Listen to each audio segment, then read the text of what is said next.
What's up guys? Meron tayong bagong i-unbox by Insta360 X4 Air. Latest na 360 camera ng Insta360, which is 8K na siya and between siya ng X4 and X5. So binili ko to sa Harbor Point Ayala sa SBMA. This is worth 24,490. So i-unbox na natin to. Bumili rin ako ng bundle. So mamaya na to. This one na yun. Ano ba ang laman? So actually nabuksan na siya kasi chinek nila yung unit. So ito ang kanyang mga laman. So buksan natin. Anong laman? Mabilisan lang. So kasama ang unit. This one. Ito meron na siyang lens guard. This one. So lalagay mo siya dyan. Meron na siyang pole. Tapos meron siyang pinakamaganda, extra battery. Yun lang. Ito ang starter bundle ng mga papers. Wala siyang SD card. So meron pa siyang extra pouch sa loob. Buksan na natin. So pag idadalhin hindi siya gagamitin, pwede siya lagyan. Kasama to Insta360 rin to. So mabilisan lang yan. Ito, I don't know kung para. Guard yata to sa mic. Tama. Cleaning sticker pala. Sorry. So, okay na yan.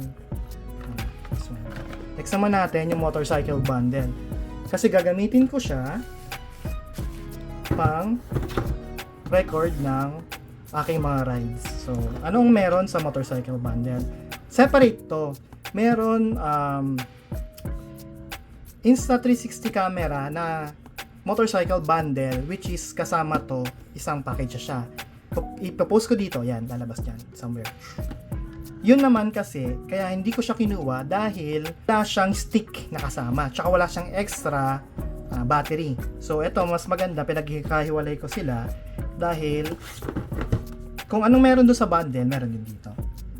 This one, pag nakita mo sa likod, meron siyang stick, meron siyang extra battery. So, buksan natin. So, saan siya binubuksan? Ito yung clamp. So, wow. Heavy duty. Bigat. So, ito yung kinaklamp sa mga motor or sa pole, sa handlebar. Pwede rin to sa may stem na side mirror. Parang, yan. Lagay mo siya ganyan. Tapos, suction cup. So, lalagay mo to sa mga helmet, pwede, o kaya sa mga pader. Ganun. Tapos ito, ano ba to? Wrench lang to. Pampasikip.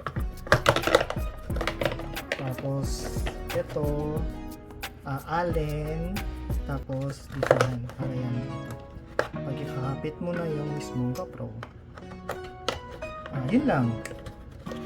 Inspect natin ang mismo. Okay. Wow, gana. Kasi isa na lang yung button niya.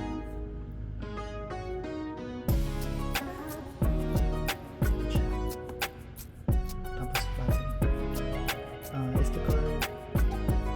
Ilalim niya. Ano ba ito? I-flip mo. Hindi yata. Kailangan pa ng adapter. Ito. Oo nga pala, yung kasamang selfie stick, hindi ito pwedeng ilagay sa motor. For example, lalagay mo to. Lalagay mo siya. Tapos ikaklamp mo to. Hindi ito pwede. May iba pang stick para doon yung mas makapal tsaka ginawa siya. Kasi ito, may tendency siya na mabalik. Kapag nilagay mo siya sa motor, kunyari yung parang sa likod. Pero, pwede mong gawin ganito.